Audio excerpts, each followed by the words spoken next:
and live streaming. Go. Right now. Yes, sir. All It's right, so we're blinking picking. out.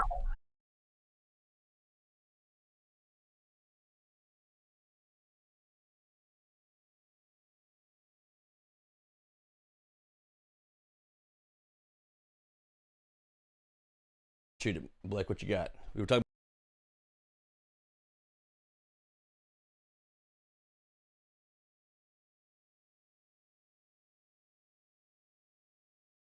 So when we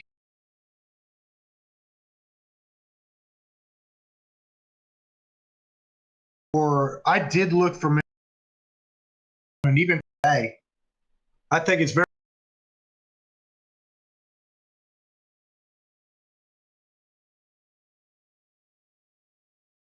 He wasn't going to be there.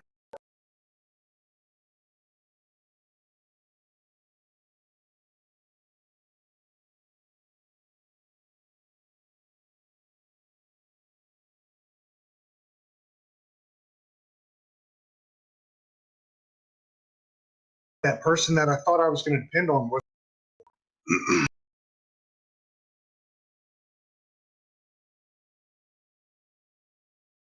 I still do things today because of my dad. I still.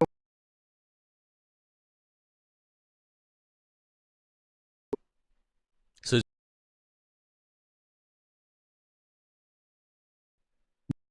Here, I mean,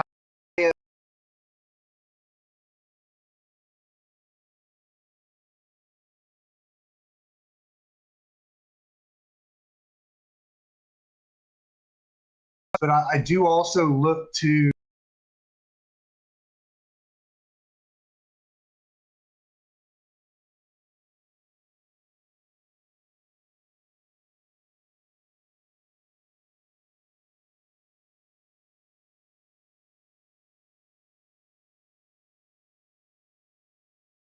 Bad because they don't know your situation 100% all the time. So that's where mistakes come in eventually, making decisions off of advice and things like that. But in the end, they're not really mistakes if you teach them as a lesson. So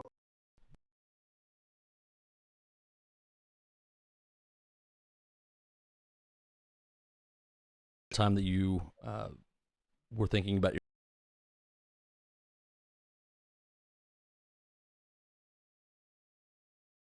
um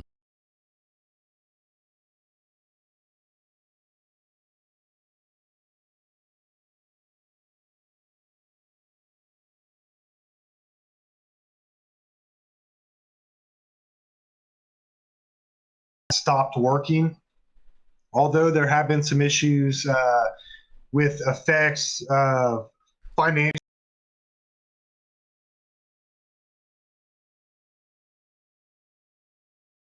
A couple projects of ours, big projects that have been stopped at this time, although they will pick back up.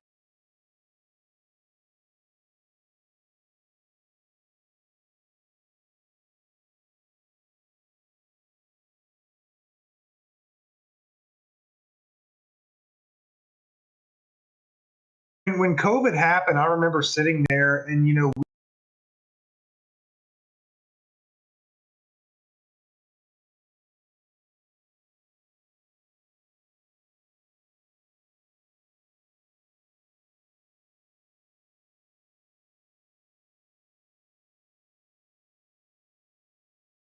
and here I'm cranking along.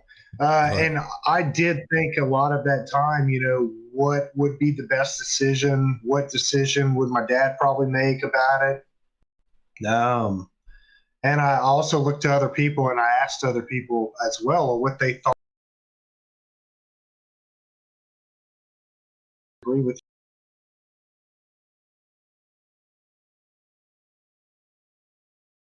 you as a leader have to make those hard decisions sometimes and do things. And we decided that we were going to stay open. If somebody wanted to go home, they could. And I think that my father would have made the same decision, that we're free people and we have a right to decide to live lives how we want to. and we're not going to give up all the hard work that we put into it.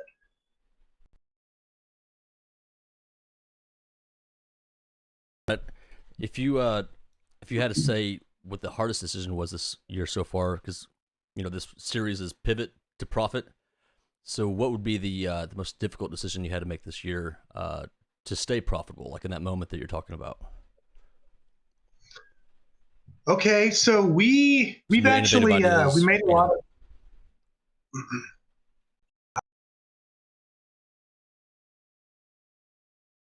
made lots of decisions during this time. A lot of them have been to potentially seek new revenue. At one point, just you know, um, we have guys here that are depending on cars to work on. So, of course, we did some things that would help possibly drive some more potential. Although word of mouth has been great for us over the years, but we made the decision to go ahead and hire somebody to help us to reorganize our shop. Okay. We also made the decision to hire a CNC machinist and designer that could design programs for parts that we need for these vehicles, whether they be custom parts or accessories. Or we even pulled the trigger and we hired somebody for both of those positions with the goal of not only expanding our operations and becoming uh, more open to doing other things, but also we wanted to make sure that we could supplement issues that we had. Now, I'll say the storage aspect and reorganizing the shop, that's not something that goes in a sense of you're always invoicing time for that. We do have to invoice time organizing parts, and also cataloging, make sure we have what we need, ordering stuff, making sure it's in the right place, the right people have it, it's signed out to them. So that does take time, and some of that is billable. But in the most part, it was a way to also help us to be more efficient. Hmm. So making the decision to make those investments was risky, but it's something that I definitely feel that although we've run into some humps along the way, I'm glad we've done them. Well, think times like I guess today. To me, there's two options. There's sit back and relax and kind of wait around. But would you agree that as a business owner, there's no such thing as waiting around? There's always acting. I would agree. Well, there's a rare instance of waiting around, and that's just waiting to pounce. Okay. But yeah, with that being said, you know, to answer the question faithfully, as you asked it, I would have to say that as a business owner, you always are out there seeking new opportunity. You're always looking for the next thing.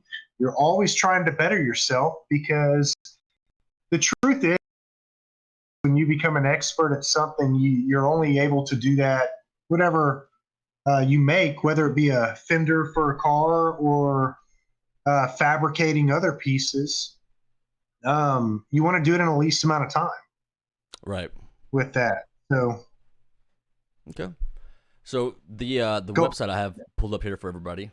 If you want to walk us through your website, we can go ahead and do that. Yeah, and real quick before question two with that, I'll even answer some more of that. Of Yeah. your one from before. Yeah. The mentor. No, the one that you just had that I was just Oh, answering. pivoting. Okay. So ask Yeah, another question pivoting about because pivoting. So you also have not just one business that you're in right now. You actually have a few different things that you're dabbling in. Um, yeah, do you consider yourself constantly looking for new opportunities, or do you try to get better at what you already have going? And how do you balance that?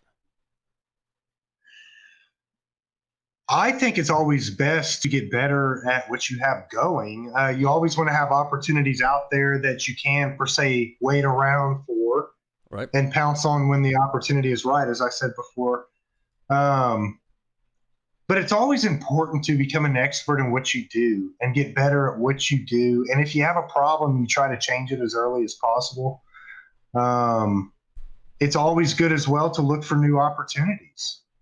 It's like the prototyping and the parts here. I mean, we don't plan on making thousands of parts here at Mo Muscle to sell at this point. All right. However, we know that the parts that we are making that we're putting on these cars, we do have a potential to sell, but also they're one off. So it's a big advantage for us to be able to make things that we couldn't make before. But as an expert in something, you always want to do it faster.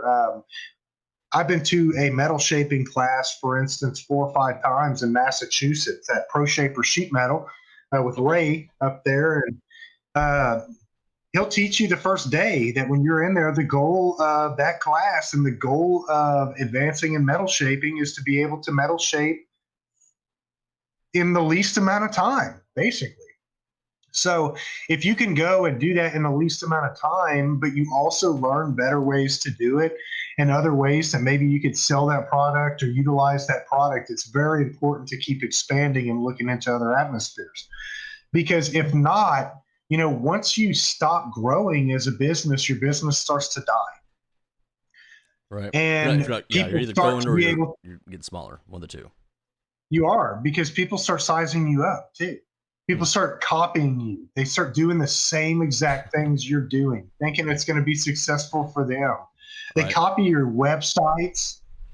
They put out fake reviews. They do all types of What? stuff to try to compete with. So you're saying you Oh shouldn't yeah, always oh trust yeah, Google I see reviews? it. You should never trust Google reviews. I would have to say ours are good. We've Yeah. had some great experiences with people, but I know of a shop around here, for instance, that they've got 85 fake reviews, all by women in the last 2 weeks that are apparently building hot rods. Hmm.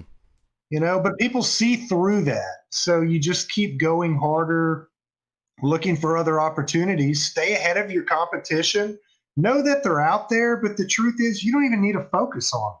If you're focusing on them, how are you looking forward?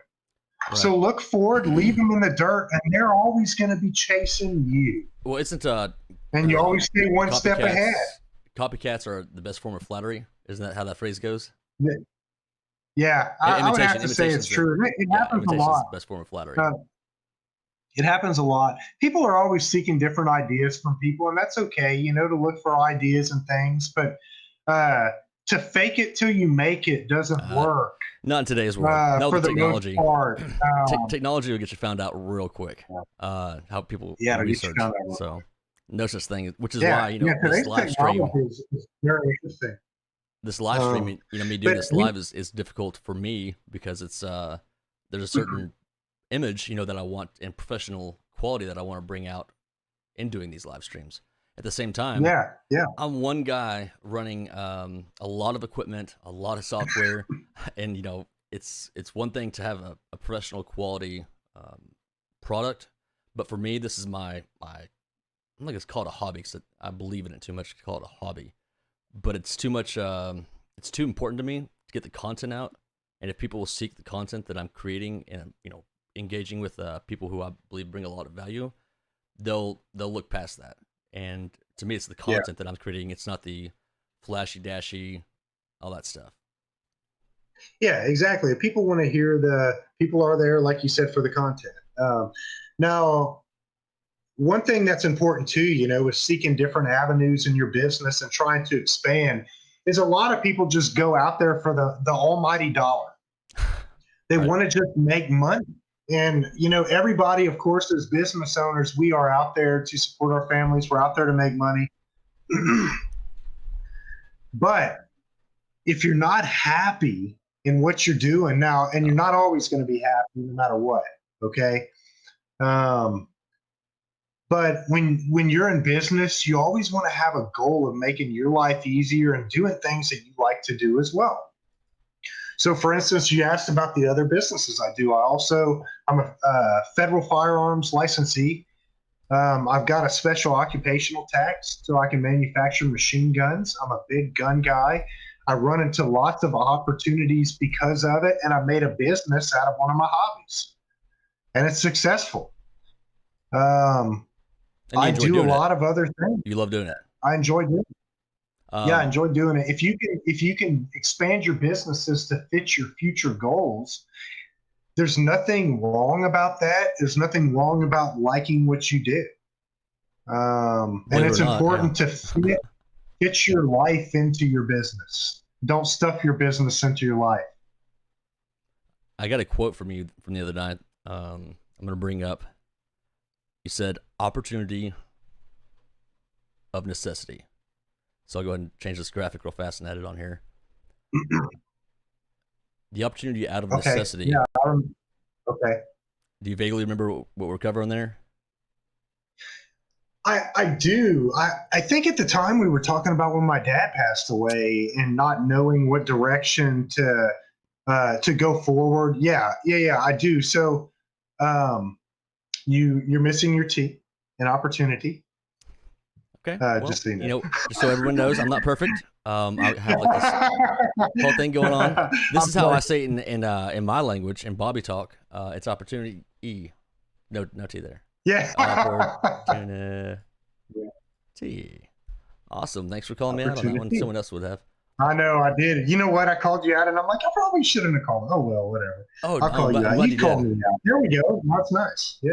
All right, there we go. So, um, opportunity out of necessity. So, at the time when my dad died, as I said before, I had a roof cleaning business, um, and or just had started it. I guess I would say, which had progressed into that year until I took over the shop. But um, it was a necessity for somebody at the time to come in and take this business over and get it out of the hands of the person who was in. Because this business was going downhill fast. It was going to be manipulated, and it was going to, the goal that I saw of this person was to end up with the business for as cheap as possible. Okay. Um, so there was a necessity for us to come in and do something about it. You know, we couldn't sit back. I'll tell you this: you never let anybody control your money. Now you could trust people and stuff, and that's okay. But truth be told, like you have to have a hand on your money. So that was one of the necessities that we had to do because that means you are in control of the business, Right. straight up. So it was very important for us to come in here and do something before this business disappeared. Unfortunately, there was nobody else that was going to do it except me at the time. And I also saw coming fresh out of college that I didn't want to clean roofs forever. The other goals of going in the oil business weren't working at the time because we had the Right. economy wasn't doing well. Yep, that was the Um, crash of 2008, and we're talking about yeah, 2011 time frame is where you're talking this about is right now, 2000, correct? well, 2010. This would be 2010. 2010. So 2009 was when I graduated. And then my dad passed away that year in October. So there was this opportunity that I felt that one, if I didn't come in and take it over, the business was going to fail. So I came in, I took it over, and I knew there was an opportunity to grow it into something viable and provide a place to where our employees could depend on us for their families, our customers could depend on us to complete our mission and to do what we needed to do and build the best cars that we could, to be reliable, to be on the cutting edge of what's new in the muscle car business, and to do top-notch restorations in a dependable way. That was our goal. No, And why was it we important to do quality over quantity for you? uh well, if you're doing quantity, you're not able to look at your work and make sure that your work is a top quality. The people don't respect you for it. They don't come back. You're just some body guy out there hacking up some car. Um, you can't do restorations on this end, the type of stuff that we do fast. I mean, a lot of these cars, um, there's there's cars can have 3,000 to 10,000 hours in them, man Yep. hours. Let's see if I can find So one of these cars you we asked down wanted here to in be, the background. yeah. There's that's a nice one Ooh, there, this one right here. Blanco. Yeah, lots of them. The 57, that was a real nice one. All right, I'll Uh, pause that one right there. That's a good one to have. yeah, we'll have to talk about that one later. Um, so it was a good opportunity for us to come in and really do all these things for everybody that was out there, and really, to answer your question, we want to do the best job that we can do. I mean, we are almost, in the sense, we are totally engineering these cars into them. We're putting our hearts into them. We're putting our design into them. We are like artists, fabricating things for people. And sometimes we're just even doing upgrades and things on them. But there are people out there that need us. There are Yep. people out there that maybe their fathers own this car. It was special to them, their brother, their son who's no longer here, whoever it is. In my situation, it was my father, and I can relate to them how important those cars are. It was important for us to keep those people's dreams alive and to keep my dad's spirit alive. His legacy, right? His It was legacy and what important he to me. taught you. Yeah, it was an opportunity to make sure that my dad stayed around. I mean, that we kept this going. And today, this month, we're celebrating 15 years. That's awesome, So dude. I can't believe this. It's been great. It really has. It's been a lot of heartache too. I tell you that it's not all roses, everybody. You only Yeah. see the good things. Well, you know what? You don't see the bad. Well, actually, we had a Michael Goldberg. I'm not sure if you remember who Goldberg was. Absolutely. Do I remember Goldberg? Matter He of said, fact, I still talk to Goldberg. "Show up till you make it." Yeah. Show up till you make it. I like that. You have to show up till you make it. You just got to show. That's actually the first part of something, is showing up. I tell you, today, a lot of people can't even show up sometimes. Luckily, we've been fortunate with a great group of people, but we've had, we've definitely had people come and go as well. What was But everybody's instrumental in? left a part. Sorry, go ahead. Go ahead. So what was Well, I was instrumental in just saying, having Mike? everybody still left a part. I'm sorry. You go ahead. You Oh, go this ahead. live stream is awesome. What was instrumental in having Mike be there, working with you for 15 years? Like that's an amazing accomplishment. First off, on Yeah. his So behalf, but I also on your know, family's. and I was talking to Mike last week. We're gonna uh, I'm gonna do something special again for Mike. Mike deserves it. Mike has been here for 15 years this year. Mike has never left. He's never wavered. Even when we've had problems, we've talked it over. I hope he can be here for another 15 years. I don't know if he's got it in him, but either way, he's been instrumental in helping me, because Mike was here when my dad was alive, Right. and Mike was here when my dad died, and Mike was here when I came in here. I didn't know much, and he's a part of this business. He's been there when some of the times, even the questions that I need and advice, Mike's been there to help me. Mike's been hunting with me, and Mike's had my back. I mean, he's been a bulldog too to people sometimes that maybe deserve it Right. for me, because I can't handle all that, and he looks out for me, and I look out for him.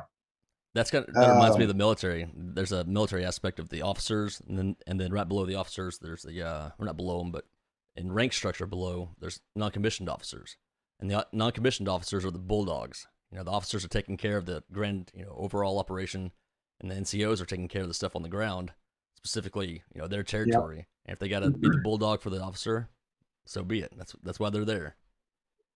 Yep, that's right. Yeah. So, but Mike understands as well what our mission is and what we're here to do. Mike can make anything, I think. You may disagree, who knows? But we like to hunt together. went elk hunting last year in Wyoming on horseback, bow hunting. He's been a vital part of our team. And we've had a lot of people be vital parts, but not many have been here for 15 years. Although I would have to say that we have multiple guys who have been at Meaux Muscle over 13 years. We had one pass away last year too that had been. Not only are we just a crew of guys that build cars, we're a crew of guys who've been building cars together for a while. And we've got some newer people, maybe haven't been here as long. We've had other people still been here 5+ years. Everybody loves what we do, and I hope that we can do the best we can for everybody. I have high expectations from everybody. I really do. But As they've a got them boss, from how me do you too. set those expectations? How do you, and hopefully the younger people who are listening to this, or even if you have a business, maybe you listen to this, but for your expectations, when you wake up in the morning, how do you set them for that day for your As employees? far as in a sense of everybody knowing what I expect from them, or Correct. Yeah. what do you? Yeah. Okay, Like, so it actually took some time. I mean, today it's gotten a lot easier because these guys, we've been together for so long, a mhm. lot of us. But even with that, I still got to keep people on their toes the best I can. But the good thing is they know what I expect because we've worked together for so long. And when I come and I say something that maybe it's like, hey, that's not how we're going to do that, or no, we need to do this, or whatever. Um, they understand that I think I'm making the best decision. Although sometimes I'm not always making the decisions. I like to leave it on them, but I've had to bust some heads, man. I mean, honestly, All right. you get to a point, especially what I experienced as me being young, coming into a hot rod shop with people who were all older than me. Still to this day, I'm the youngest person that works at this shop. And I have people that come in sometimes that are a lot older.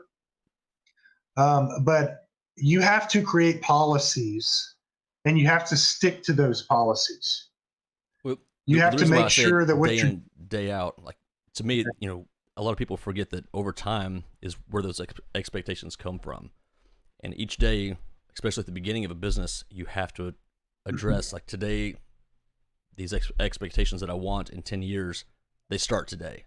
Did you experience that? Like, how did you know how to set these expectations a long time ago? Uh, so hopefully I answer your question right. Did you make a list of expectations of your employees, or did it just come naturally over Yeah. time? Okay. Okay. So I started. I realized from school, and I learned a lot of things from my dad too. He was always a businessman. But when I went to school at Oklahoma State at the Spear School of Business, I learned a ton. Um, I learned about procedures and things, human resources, things that you needed to do. As a matter of fact, I kept all of my textbooks. I still have them in my office. Um, and every now and then I go look to them. I realized that I needed to write everything down pretty early on and have everybody sign it. Because otherwise, you create these expectations or what you would consider rules. Rules end up being expectations. Right. Um, and what happens if you go around telling everybody the rules, that it's like telephone over a certain amount of time, what you told everybody fades away. And then you're dealing with these same problems over and over and over and over again. And as much as you hate as a business owner to come in and have to set rules on people and set consequences for violating those rules, and more importantly, enforce the consequences, I mean, that's hard to do. Even today, if sometimes it's hard to do, but you have to come in and write all that stuff down because when people realize what the expectations, i.e., the rules of them are, and they realize that they've signed the paper and that if they can be fired for cause and can't collect unemployment, or they can lose their job for no reason at all that they think, although there's specific rules that they haven't been following that are right out in the open, that they maybe want to play that they don't exist. That's where having documentation of procedures and expectations are required for your business to be successful. If you do not have a handbook and you do not have a contract that protects your stuff, you're not going to survive in the long term, most likely. And if you do, you're going to have a lot harder time, and you'll lose a lot more money as if you would have enforced that stuff from the beginning and set those expectations as early on as possible. Okay, that kind of leads to another question of mine. You mentioned a little bit about the legal side of things. How did you assemble your team on the legal side and financial side and commercial real estate side? How did that go down? Especially you jumping into this, pretty quickly. How did you know who to trust as far as the advisors to go to? How did I know? So let's see. I, at one point in my life, and even up until recently, I wanted to be an attorney. Today, I've realized that I don't have the time for that. I'll hire people that do it, and I'm just going to stick with that. But I've always been interested in it. So I've known what services exist out there that can help me in my business, whether or not it be my accountant, whether or not, or I'm sorry, accountants. I have multiple people that I speak with, or whether it be my attorneys. I have multiple attorneys. I have a team that I use around here that is a great team that I've worked with and I've built relationships with. I knew that those people out there existed, and I needed to find some and build relationships. And I knew what I needed.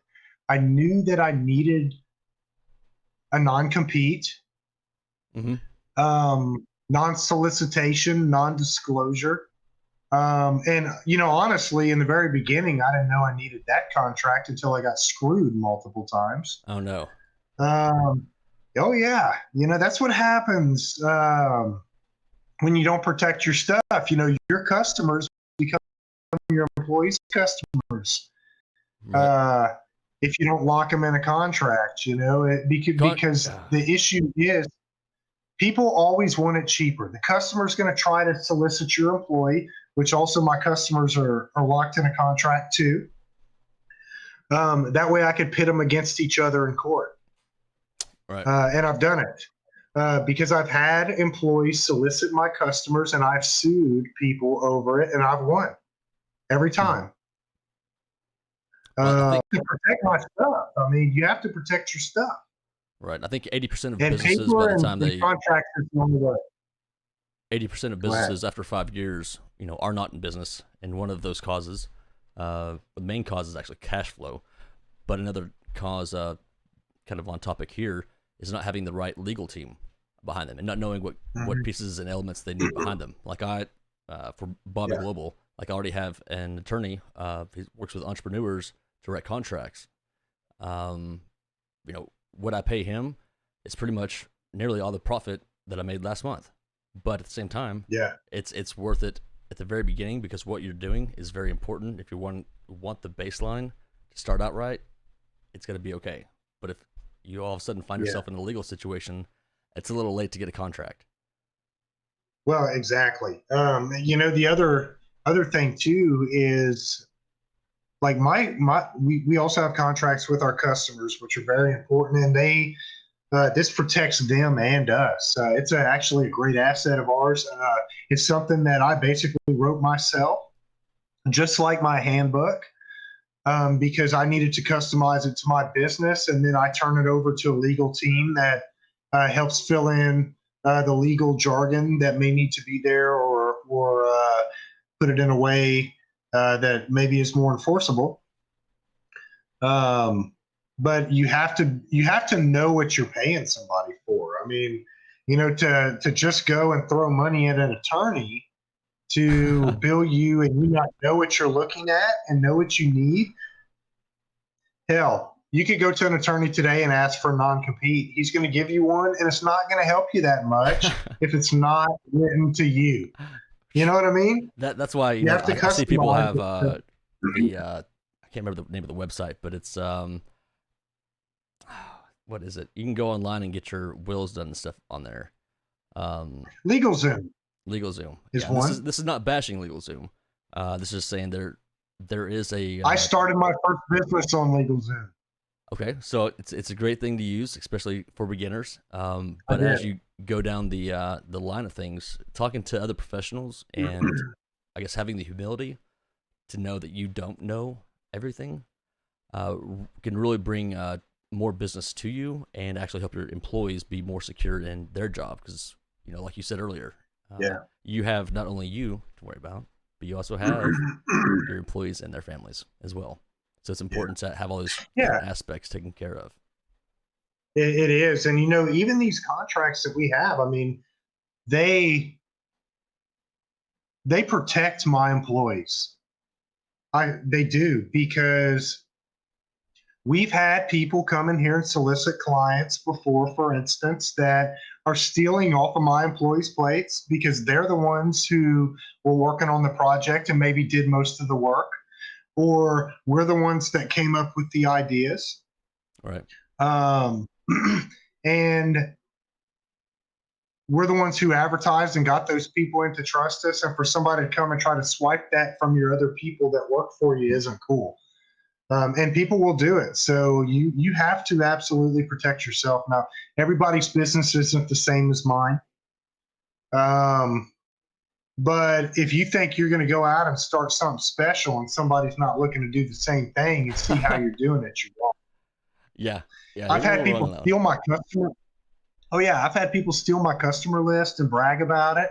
What? I've had people I've had people solicit clients, and then those clients have signed affidavits against the employee for soliciting them in court on to help me. I've had all types of stuff happen. And I am here to protect this business, and I'm here to protect my employees, and we will do that. But besides all that stuff, even with the customer contracts, these are things so we don't run into issues later. It's really not a way to get at somebody or anything like that. It's so you can agree to where later, 2 years down the road, when you forget what agreements you had, you know what you agreed to. Yeah. Let me You know, remember. I Yeah. mean, it's What is it important. exactly we're supposed to be You doing have to here? have contracts. Yeah, Okay. so Well, let's go back to important. the main topic of the pivot to profit, and I'm Yeah. gonna go back to my notes here on cool transition. Go. Go back to my Yeah, notes from the other I've night. got another thing on the pivot to profit too. Shoot. Go ahead. That's helped me. That's really important. Is know your business. You need to know how to do pretty much most of the things there, or be familiar enough to make decisions on it. When I first came into this, I didn't know how to do any of this. Today, I can fabricate, I can TIG weld, I paint whole cars. These cars that we put out, a lot of them I painted. Hmm. And it's because I need to be able to make decisions and know that if it comes down to it, I can do it. But a lot of them I had to learn because I had no choice. It's like I couldn't trust somebody to make sure they got all the details or whatever the issue was. Today I don't do it as much. I paint every now and then. And really, I've spent most of my time running the business, not out actually working on cars. Although I'm in the mix and everything and making decisions on everything with my guys. So Well, walk us through this. it's important to learn all the aspects and really be able to make the decisions so you can't be swayed maybe a way that you didn't want to go. A lot of people Right. tell you, for instance, that things will buff out. You won't see that or whatever the situation is. You need to know what decisions to make.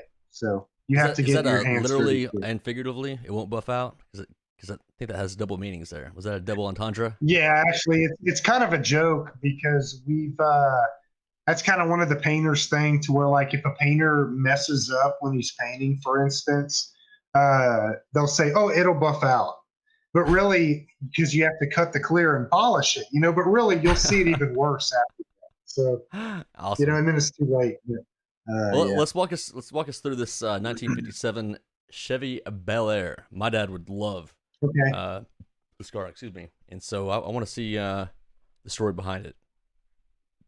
Yeah. So this What is you got? one we actually finished this car 12 years ago. That's got an LS2. It's all modern stuff. Today's cars are a lot better than this one. Although at the time, this one did really well. It won the Cossie Cup at Autorama Wow. in 2012, which is it's a pretty high award. Actually, the like owners and head guys at Autorama picked their favorite That car of thing the is whole sweet. show, and this one won it. It's been in magazines. It's been in SEMA, uh, inside. We've done this video, of course, for it. It's a known car. It's been around a bunch. So, Is this um, your again, there's typical a kind of lot better client? ones today, but for us, do what? Is this your typical kind of restoration job? You know, vehicles this age, or what's your I'm not sure if how to ask this right, but what age range of cars do you work with? What Okay, typical so what era of cars? yeah, so we do muscle cars, classic cars, hot rods. So this to us, this would be considered a classic car, although this has a modern chassis. It's an Art Morrison chassis. It's got an LS2, which is a Corvette engine. Oh, you gotta be kidding me! You can see actually the specs here. It's got a 4L65E transmission. It's got AC, custom leather interior. It's got a backup camera. We've done fabrication, four-wheel disc brakes, custom audio, power windows, trunk release, stainless Hmm. exhaust. I mean, it's just the list goes on. Uh, Literally, yeah. list goes on. So The backup yeah, camera there's is a my lot of favorite part. stuff. That is hilarious. Yeah, it's got the backup camera. So it's been in quite a few magazines as well. And we've built also the Mustang for the same owner of the car. I Okay. actually spoke about him earlier, Rob. Uh, and so he's helped us out a bunch. I actually saw him today, which was cool, as I said. So Awesome. What yeah. other cars should we look at on your website to get a glimpse into this? I can't see you What other cars? and this at the same time, so I'm just gonna trust your. You can see what I'm looking at here. So probably, I've actually been uploading a lot of stuff onto. I've been loading stuff on YouTube. I've been posting a lot on Instagram. I actually need to update a lot of them. We've Oof. got a couple really cool videos on Instagram right now that we posted recently. I've got another one that's about to come up that's just fantastic. This was a cool video we did. 64, or I'm sorry, a 62 Chevy truck. This has an LC9 modern engine. It's got a dually Okay. um, full custom interior. I mean, this car's been in Hot Rod Alley at SEMA as well. It's been on the front cover of the newspaper here locally I'll with have to the see why. shop. It's also been in magazines as well. We were also on Power Nation on Spike TV with this car or this truck. Well, there you go. You got And all the loved it. details She right there. drives it a lot. It's actually coming back soon. We're doing a few maintenance things on it. Well, I hope you So we let see us in these on as that. time moves on. Yeah, yeah, really nice car. Okay. Um, we've done quite a few. We've got a Fairlane video that's about to drop. We're about to film another video as well, which is going to be real special for a CUDA that we built. All right. So Oh, yeah, the okay. website. This is I'm the going to car. update some of the stuff in there. Go ahead. No, your website looks great. This is awesome. This is great insight of what you're doing. And Yeah, that you was so long know, ago. this one was all right. I like Oh it though. yeah, man. You Yeah, know, that was a long it's time ago. here's a good question for you. In the digital era, as a business owner, Because you started your business or got involved in this in 2010, correct? 2011, you took over. I got involved in 2009 is when I got involved, but I took it over in 2010. Okay, so you've seen basically the social media era take over, Yeah, and the implementation of that's an awesome picture. The implementation of using that's social Mike. media. Oh, that's Mike. Yeah, that's Mike. Okay, let's leave that in the background then. All right, Mike now did all it's the fabrication on that car as well. wow. Well, what have you seen Yeah. as far as the way to balance all the different ways to reach out to people today? Because obviously, you said your website, you want to update it more, but you're also on Instagram. I'm sure you're on Facebook. You have YouTube. There's a lot of moving parts in staying. I don't want to say relevant, The, but you understand there what I'm getting is. at. So how do you balance that, and Yeah. where do you try to focus your energy as far as earning more business? You know, everyone loves to show their stuff, So but really, where do you see the business aspect grow in social media? yeah, I got you. Okay, so I actually do not use social media probably as much as I should. I post stuff out, but I always make sure it's excellent content that I'm posting. I try to at least post really good stuff. I know that the videos that we produce are by far some of the best car videos out, and I know that nobody can touch us because we're going out there and putting together these videos, an awesome team Right? Having to fun, make these things happen. having fun while Yeah, you do it. having fun while we're doing it. Um, I love producing stuff and content like that. Um, Online, there's a lot of different avenues. I mean, obviously, you've got Instagram, you've got Facebook. People are now using TikTok. You've got YouTube. Getting Right? yourself out there is a great thing to do. Try to put your info on most of all the stuff out there, so people, when they search for you, they find you. We're fortunate enough at this time in our careers that um, we get a lot of word of mouth business. Hmm. We get people who've seen about us, they know about us, they know we've been around, they've seen the cars that we build, they've seen us on TV or whatever it is, so they get really excited to come in. And we've been very fortunate about that. We do still try to stay out there though and tell people what we're doing because we want people to see these awesome things. Like we're proud of them. But really, you've got to get out there. Now, there are a lot of people out there too that make mistakes by maybe trying to sponsor everything they do. And I'll tell you this, we've used sponsored ads. They do help with some aspects, but in the end, are there better ways to promote yourself? Absolutely. I think that the day of the digital age of requiring you to pay to play, because that's what they do, you have to pay to play, is a very good way to get yourself into a trap on social media. I think it's better to build an organic audience I'm so glad than to that you just said try that, to jump that. Blake. Thank you. Thank you so much for saying that. So It's what's that's what true, and people do Bobby, make that mistake. my Bobby Global media and marketing company, just to let everybody know that's our secret. It's actually creating the organic following that is genuinely invested in you and what you're doing, and they want to see you succeed, and they have fun watching you succeed. Yeah, Having that involvement, sure, you can pay for ads. They probably help if you're in a certain business, but just like we talked about earlier, when you're not really sure what's going on and who to consult, I saw way too many people. Well, that's why I started the business because I saw no one else actually offering genuine social media interactions without a hefty price, and it shouldn't be that way. yeah, Um, yeah, and you got to think also there's a older generation that's being taken advantage of. I think kind of when you look at they don't understand the technology, they don't understand how to do it, and so they'll just pay somebody to do it. yeah. Well, It's more and fun most to people don't know really get their. that organic engagement. Go ahead. Sorry. Yeah, and the thing too is most people when they're going trying to advertise, I mean, it's like they think that they're going to pay somebody and then boom, the business is going to come. And no, And most people this get is a long taken haul thing. advantage of them. Yeah, most people get taken advantage that way. You've really got to know your target audience. You've got to know who your client is.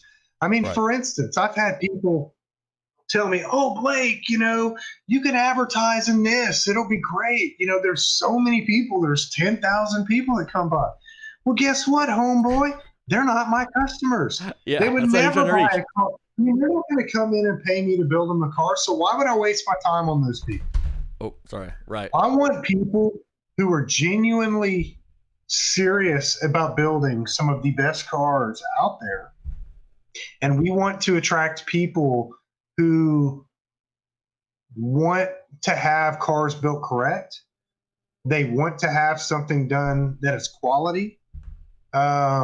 They've maybe had a dream for a long time of something they would like, but it's somebody who has the means to do it. And you can't Building really cars is a advertise very specifically to that because now you're correct me if I'm wrong. For your business, you have to have a personal relationship almost with these people who are bringing in these cars. These cars are probably like their babies.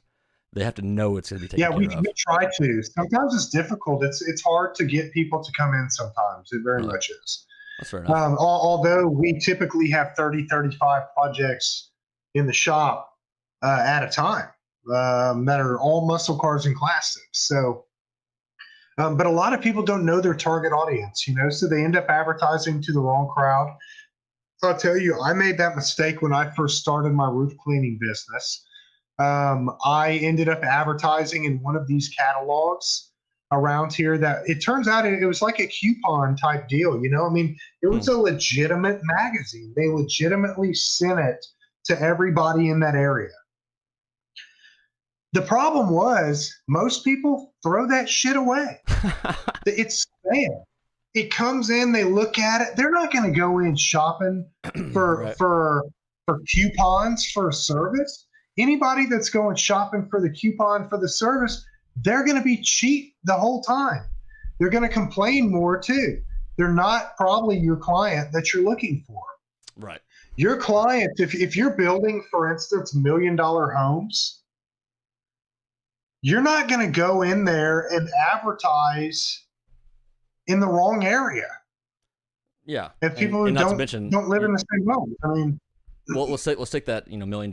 Sorry, I'm trying to do I live literally was TikToks right getting now. 2 calls. So Yeah, I was getting like 2 calls, man, from these deals, and they all wanted discounts. I mean, beyond the coupon.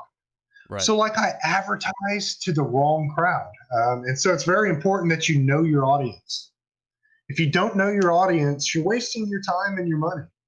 I can literally go out there and talk to people, and I know I could strum up more business if I needed to, like easy, because I do have lots of relationships with people out there. A lot of people have seen us. I can take cars. Our customers can go and they'll speak for us. They stand behind us because we stand behind them. We built long-term relationships with these people, and those clients have become some of our best advertisers. Hmm. They talk to people. People see their cars. That's that word of mouth. So, I talked about the fake reviews earlier All and the right. fakers. I'm not going to mention a name, but everybody out there who's building cars in Houston, Texas knows who I'm talking about. They do. I'll just say it's that guy thinking he's a celebrity or something. Right. It's funny. We all laugh because everybody knows. But the truth is, those people like that, we know they ain't building cars like us. They want to be like us, but they're not Exactly. us. But we don't even bother. We know they exist because he called me one day. But besides that, I don't know these people exist because I focus on myself and what we're doing here at the shop. You have to focus on what you're doing. It's good to know your competition, but don't let them bring you down. It's healthy You do to you, and understand that's what what everyone else matters. is doing in the marketplace, of course, because we want more market share if you're able to take it on.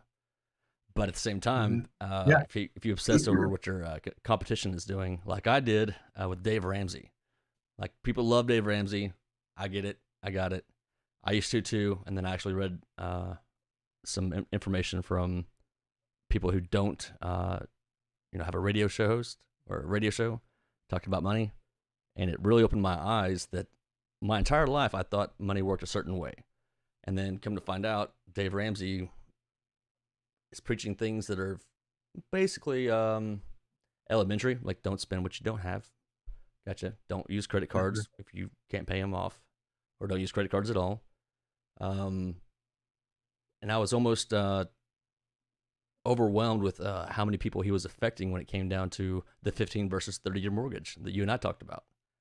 And instead of saying how Dave Ramsey is wrong, I realized from actually Bryant Chambers, who's on a previous podcast, he was telling me, Bobby, you got to start saying what you believe is right and amplify that voice.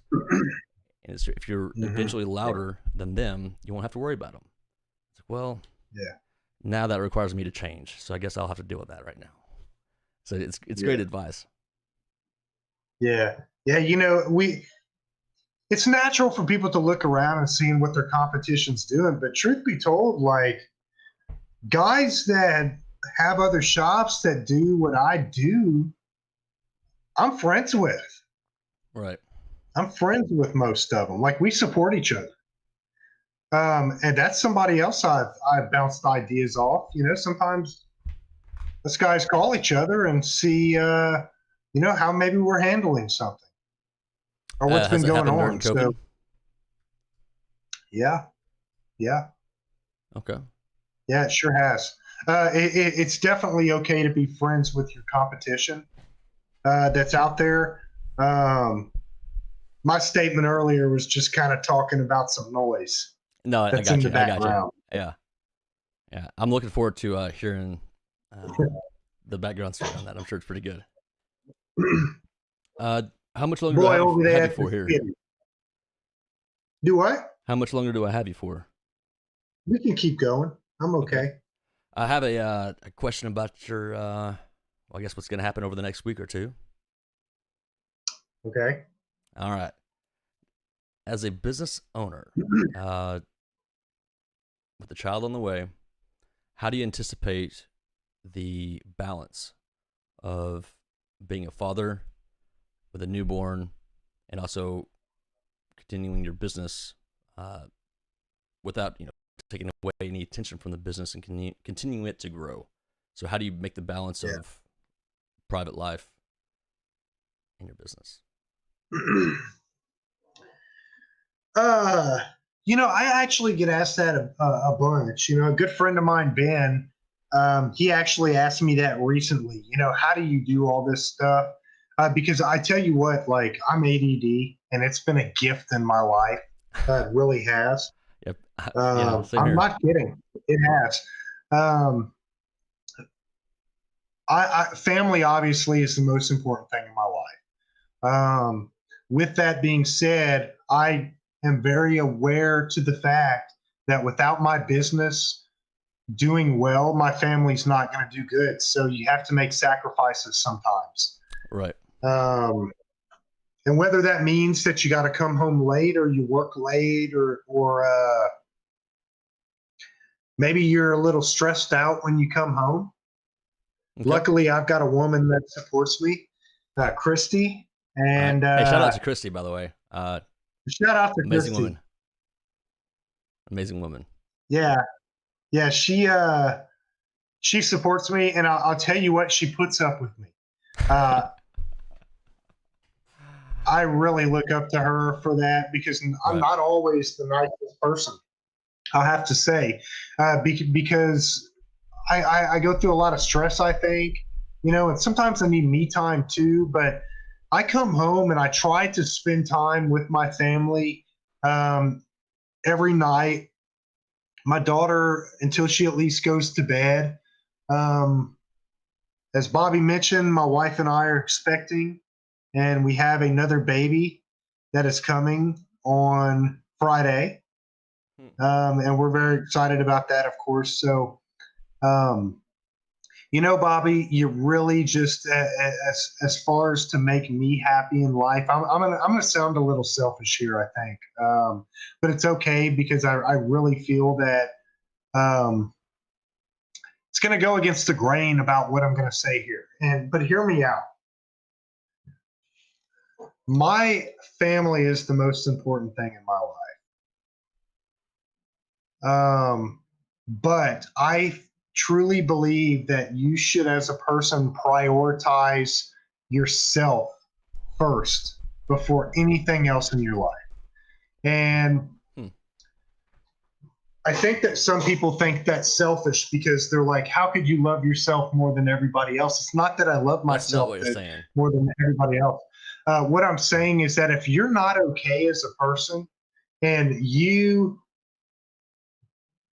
aren't emotionally happy and you are depressed and you're run down, it's going to reflect on your family. That's a fair statement. I Um, don't know why that would and, cause and anybody and your heartache. That's family is good. going to know they're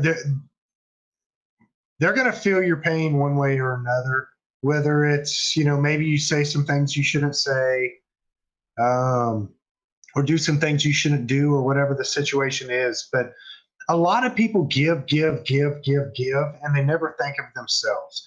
And I'm here to tell you that when you go out and you fight the world every single day, and Huh. I mean, fight the world, you really do. You go out every day and you fight the world, and you come home and you've got your family there. Sometimes you just need to get away and heal yourself. Hmm. And so it's very important that people do that, because you cannot take care of your family and let the loved ones in your life and your business Right. if you're not happy yourself. I mean, really, if you work every single day out and you're unhappy and you're like a zombie, how can you think of new ideas? How can you think of ways to improve yourself? When do you have the time to where you can actually say, Blake, how am I going to improve my life? And what things in my life are hurting me? And what things are bringing me down? And what things are hurting my family? If you don't have that you time, you'll never solve those problems.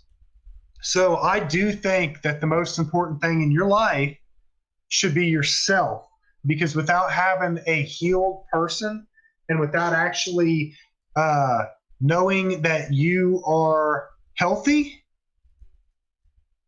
man, it's hard to not rub that off on everybody else, and it's hard not to affect everybody else. I mean, Especially as a leader. um, Correct.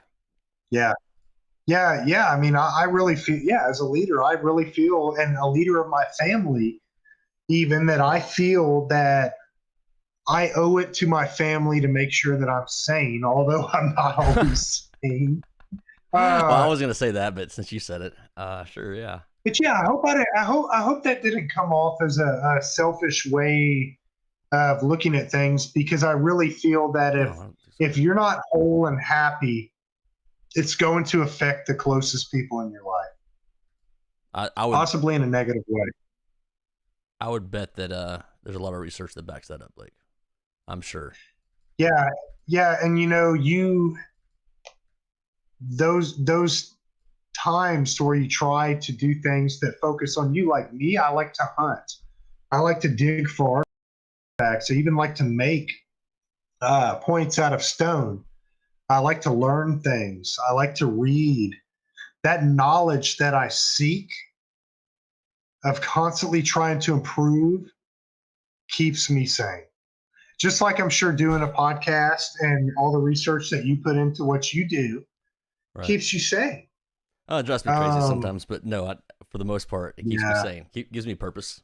I'm always Outside looking of out work. for my family first, looking out for them first. However, I damn well know that I have to be healthy and I have to have my head on as straight as I can in order to provide the best for my family.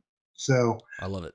it actually helps them more to have that view, in my opinion. All right. Well, we'll let the secret out. And just as we mentioned before we started this podcast, we talked about breaks. You good for a 5 or 10 minute break? I'm good for a break.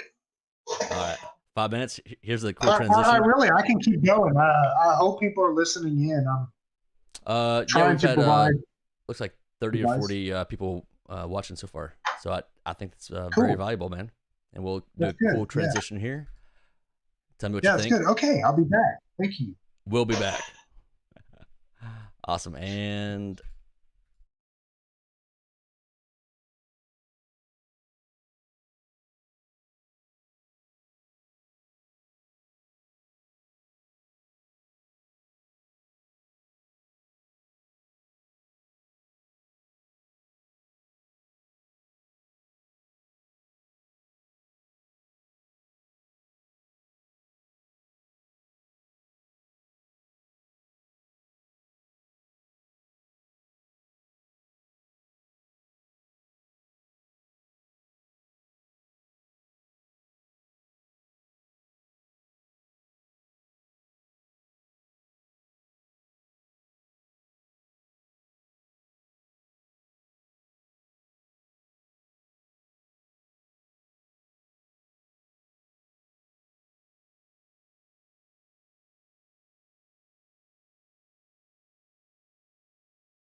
All right, we are back live with Blake Meaux. Don't worry, we'll get this video going up here in a second. Go ahead and give you a glimpse of this beautiful man right here.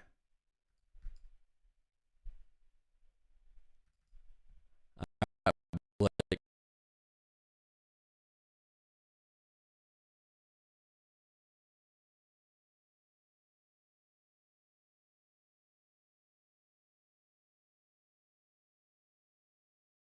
Thanks.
And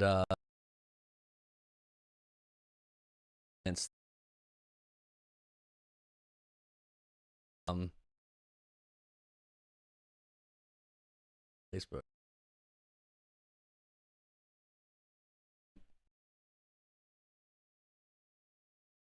They're and also how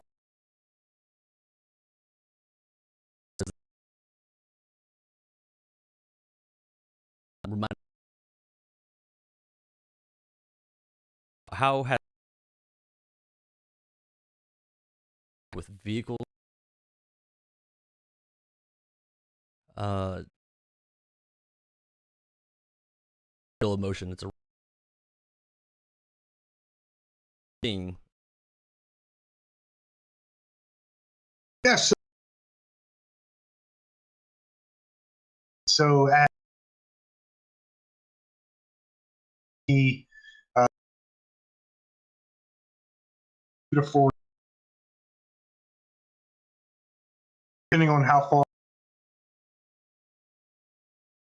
um, get a truck away, years old, and truck for him passed. Uh, of even building a truck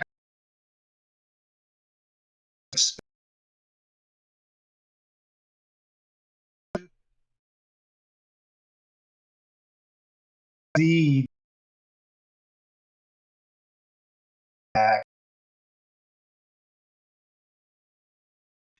we're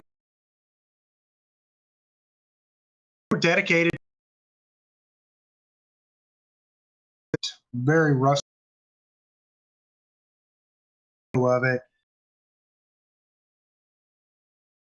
It's a yellow lake in the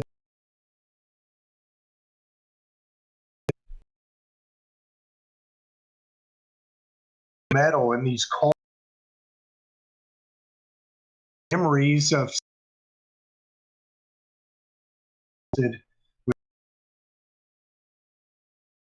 emotional. I mean, after all this time connected, maybe you're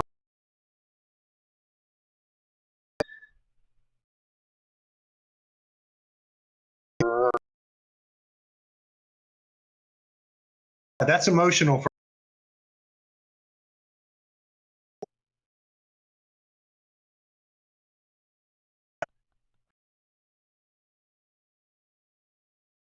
I'm getting emotional. It is real. Having a connection of something like that is powerful.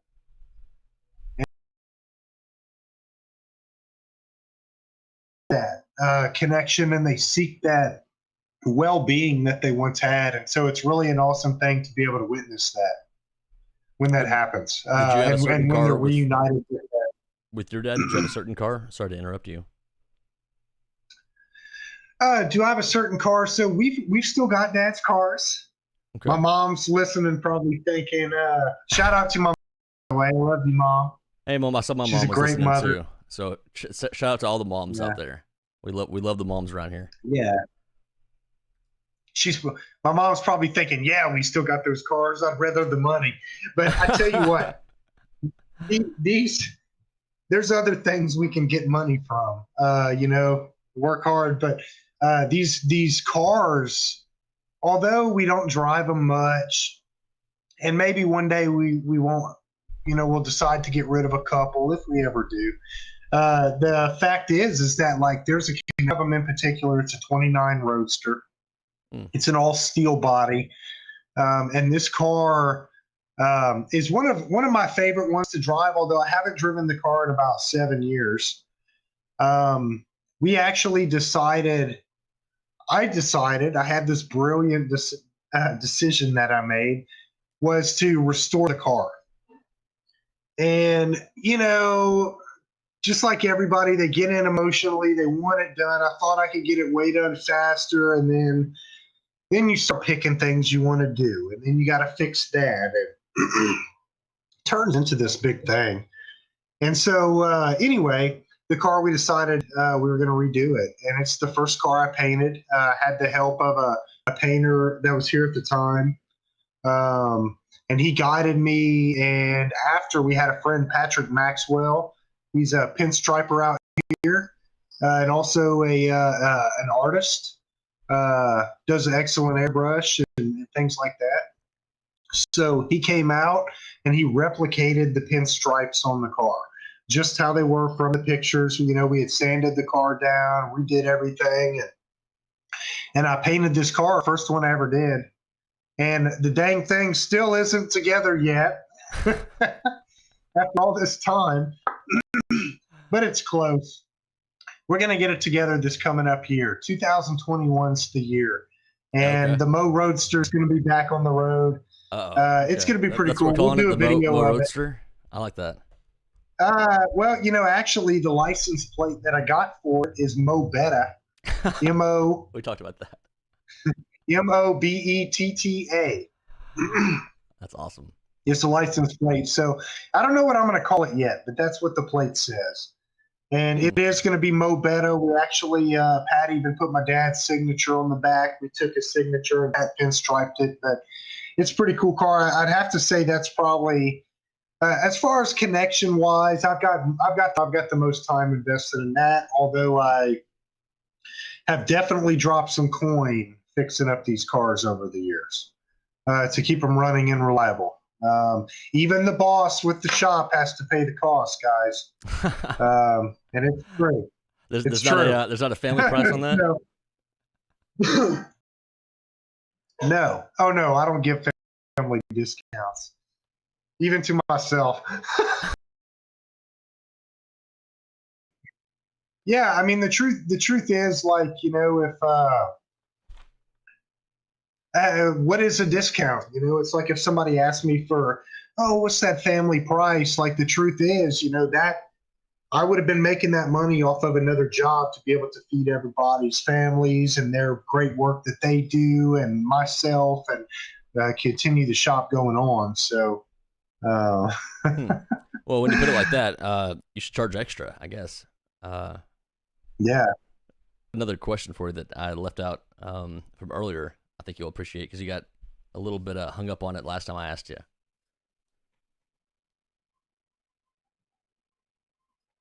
What is the biggest thing you're working on? Some people ask it, what's your greatest weakness? I don't like asking that question like that. So, what is one of the things that you are working on to improve yourself for your business in 2020? So, things I'm working on. There's actually quite a few things I'm working on because I make mistakes. I mean, I definitely make mistakes. People don't see them. My wife sees them. Yeah, I was about to say, I bet Um, someone around the house does. yeah.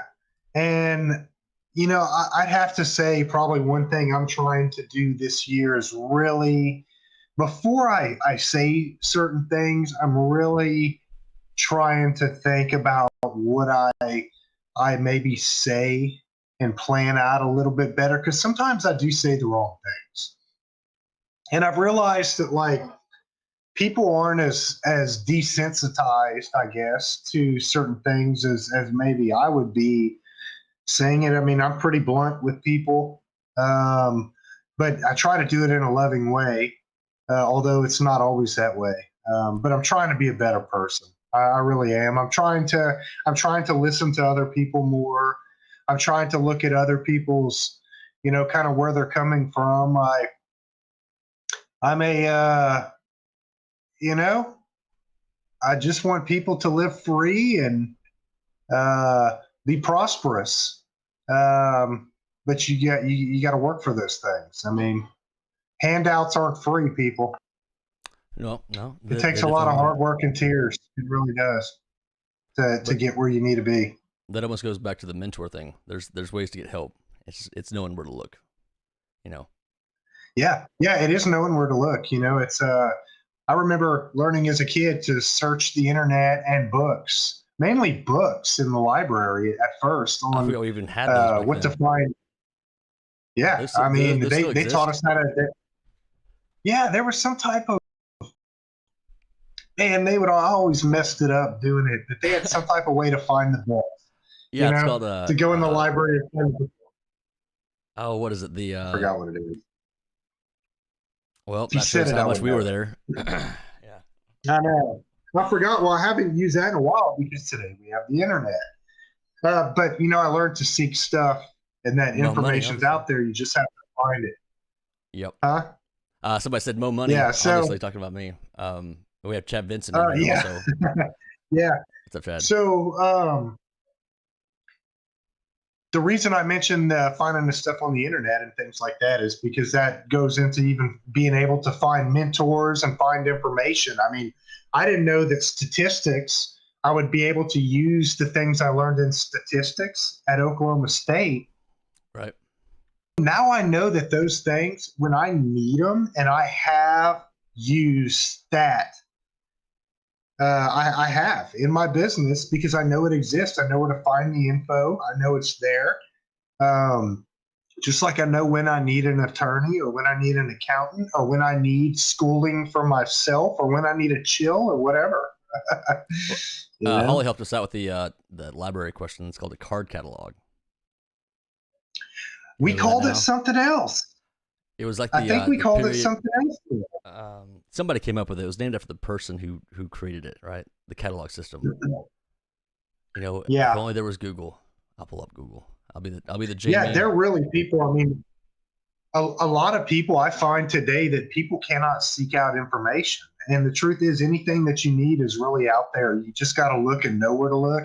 And the mentors, you have to surround yourself with like-minded people. I mean, you can't be out there hanging out with losers all the time and thinking that you're going to be somewhere. And the other thing is, you can't be hanging out with winners all the time either. You need to also be versed on who you talk to, seek information from people. That guy that you think, that homeless guy that's out there or whatever, if you get a chance to talk to him, you might learn something. It's very interesting on what's out there and those mentors and things that you find, like even the homeless gentleman. I learned one from a guy not too long ago. Him and his mother were out there in a parking lot, and now they say they're going around teaching the gospel. Right. And I do believe them because they were really nice and they sat there and they talked to me for a while. Although I know they probably have their own problems they're dealing with, but I learned from those people, and you learn to be humble and everything, and seek information because you're only here for so long. I mean, you might as well learn as much as you can. Well, Always should get learn interesting as with much this, as you can. this next topic brings me to this question, and we can avoid it if we want to. Okay. So, with how much information is out there, we all know there's a lot. How do you discern what you see on Facebook and social media from truth versus fiction? In an aspect of what, like political or Anything. Obviously right now it's about politics because of the election. But in general, let's say somebody, for myself, when I see people share things about finance or tax strategies, I do my due diligence to research those ideas and see if they're true or not. So how do you, let's say you see somebody talking about of what it needs. Do you come across stuff that you're like, no, that's not true, but I'll research it. So how do you discern what is true and what's not true? So there's a lot of information out there, especially today. Everybody's wanting to put out information. Right. Facebook, we all know that they're directing content towards certain aspects. We know other places are doing the same thing. We also know that everybody's got an opinion. And a lot of people, what people are spitting as truth are really opinions. With all the information out there, you're definitely going to have to look at multiple places. You're going to have to look at sources where they got the info. You definitely don't want to just take somebody's word for it for a pertinent business decision when you don't know. Think of the stock market. I mean, you look in these groups today, you have people going and investing in stuff because they see a rocket or it's going up. It's like you had people investing in Kodak when it was way up there, still investing in it. They lost all their stuff. Happens all the time. Well, you should invest and they do in it because it's they're obviously it's high, right? So why would you not buy it? I mean, it's obviously good quality. Because people are telling them it's taking off. But why are they telling them that? Because they want to pump the stock. Yeah, they're trying to pump the stock. They want to get out. Exactly, they want to get out. So it's definitely something you have to be able to verify and look at the sources for it. Unfortunately, that's just something you're going to have to do the research. Really, a lot of people don't. They listen to people, but you really need to go out and find the source. If somebody says that somebody said something, whether it be a politician or an athlete or whoever, and they've got some quote or whatever, before you go share that quote, it might be a good idea to go and look it up and see where it came from. And you know what? All of us are guilty of this. We see something out there, we share it, we take it as truth. We don't even care. A lot of times you don't even care. You're I care, but I know what you're saying. Yeah. But some people don't. I mean, Right. they put it out there. So yeah, you really have to be able to discern what is fact and what is not. And that's only going to happen by research. You try to find the facts. If you can't find enough, then you make a educated opinion or an educated guess on it and form your own view Are you ever worried as a and business go with owner that. people may not do business with you because of your political beliefs or anything that's shared that you share on Facebook? No, He said no, no. and I'll tell you, no. I love I'll that tell you answer. why. Because I'm pretty strong. I'm pretty strong in my views and stuff. And quite frankly, if somebody wants to go out there and do all that, well, there's tons of conservatives that are going to be coming to my shop because of it, because they heard about you, you know, saying whatever because you didn't agree with my politics. But I think everybody would agree that at least most people that people have a right to work hard and become who they want. And we need less intrusion in our lives from governments. And we need better schools and better education for our youth instead of these agendas that are being shoved down their throats. Because a lot of people are being clouded by noise coming from the right and the left, both That's sides, a fair statement. are That's a fair statement. Both clouding sides, right? people's minds. Yeah, both Hmm. sides are. I'm telling you, they really are. I'm not going to get into all the politics on this one. Right. I was just asking. Yeah. Um, Back to the question. Like, but as a business owner, does it ever concern yeah. you to voice your opinion on social media and face the repercussions as far as clients go? But from what you're saying, the clientele that you Not have of probably come clients. to. No, Okay. no, not of clients. My clients, and I don't have a great, one-on-one relationship with all of them because we have a lot of people coming through the shop. Long builds, we definitely know each other. Um,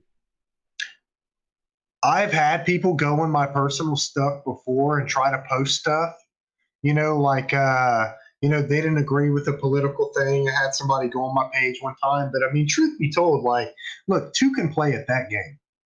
And the fact is people see through that noise and you know, if somebody wants to voice their opinion like that, okay, there's going to be repercussions on your end too. Is all I'm going to say about it. Although I am not looking for a fight or anything like that, but no, I mean, I'm going to say what I want to say and what I feel. And I feel that those customers that I want to work with are going to align themselves with my company and my views. Right. And that there's a lot more of us than the people who wouldn't support my views. So no, I don't feel as if um, it would affect me much. However, I do respect people's opinions, Oh, that's the big difference. and I'm Like not going to go out straight. for Like I'll myself, tell you this: I'm not going to back down to a fight to anybody. I mean, so right, right. For myself, I was told by several people you never talk about politics or religion when it comes to sales. Because at the bottom line of it, we're all salesmen, especially as business owners. Now, we live in a day and age where that's not really possible. If you, or in my opinion, if you want to be part of the next generation, or so we'll call it the next generation of communication, your personal beliefs and your personal, I want to call them agendas because it has a bad connotation to it. But let's say, so I want to vote for. Now, I should be able to voice my opinion on Facebook of me voting for Trump without fearing repercussions of people not talking to me as clients. So I understand the Mhm. concept of ooh, should I say this? I may lose somebody as clients. But when I look at it through a different lens, it kind of shows me it filters out the clients I don't want because I only want clients Yeah, who are respectful of my opinion and I'm aligning with respectful you. of theirs. And That's that's right. the kind of relationships that you want, right? That's the kind of relationships that are going to build more business and more referrals because they're quality people who see in you that you believe in what you say and you say what you mean, and that's the big difference. Yeah, That's true. We have to keep in mind too, like business wise, I wouldn't go out ever as my company Okay, right.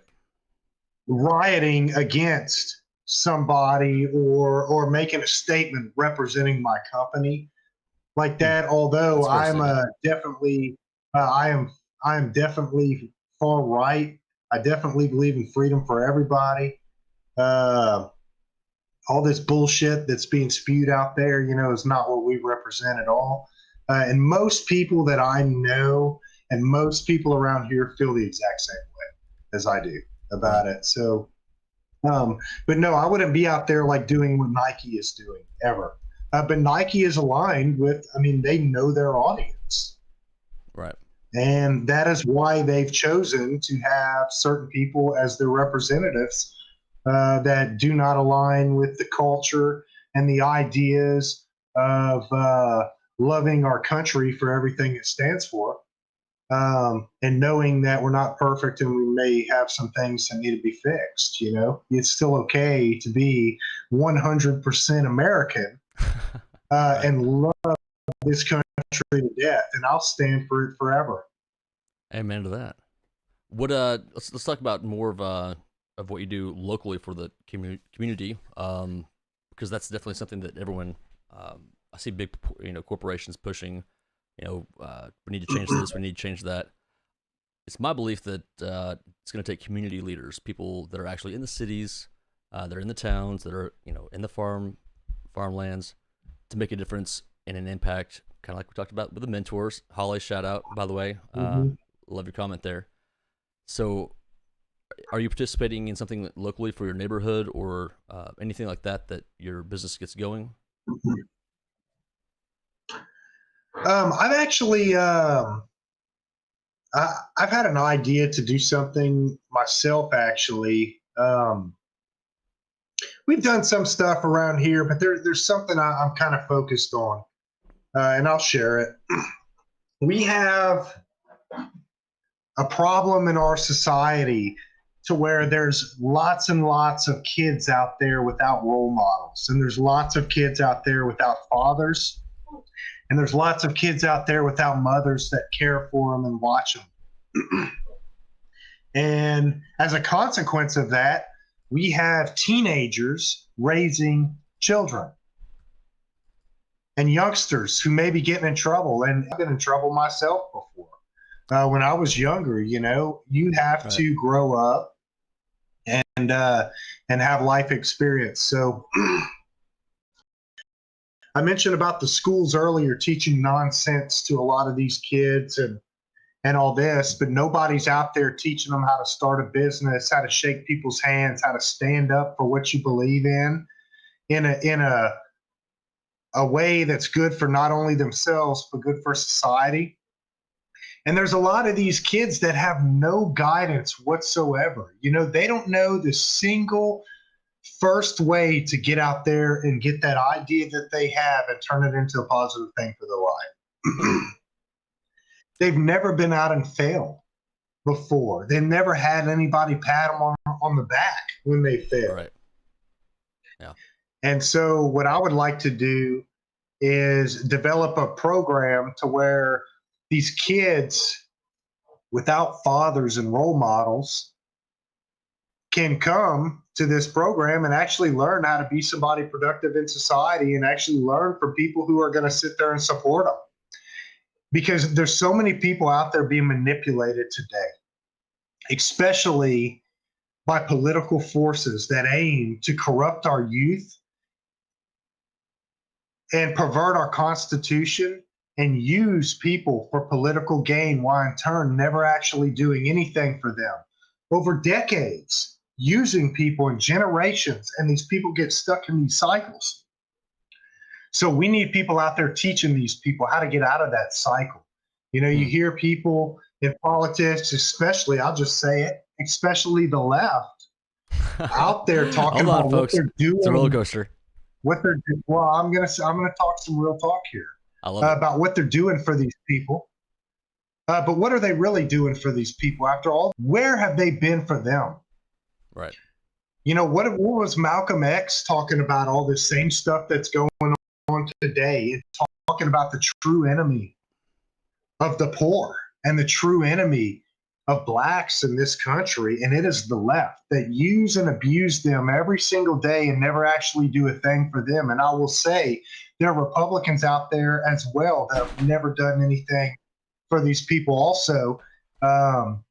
And that has to stop today.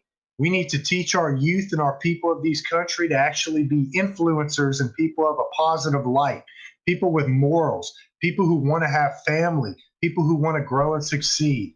And the only way that we're going to do that is if we lift up our communities and we snatch this evil that exists within our culture to put people down and to put the poor down and not actually teach them what they need to know. Instead, today of this society, they want to sit there and give things to people.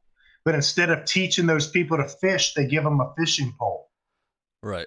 And, the fact of the matter is that we need to uplift these people. So hopefully, even this podcast, Bobby, we hope that we can aim to get people listening out there to really take a hold of their lives and not focus on the negatives and the things that people say are bringing them down, but really follow their heart and pursue their dreams and their goals and make decisions and take steps. You always have to take steps in what you're doing, even when it's hard to get out of a bad situation and when it's good to move forward. You have to take steps, because if you don't, you get stuck in a place and you're going to fail along the way, and you're going to get right back up and keep moving. And that's the message that people need to be teaching these kids in our youth, because it's not about black and white. All that's bullshit. It's about political forces out there that are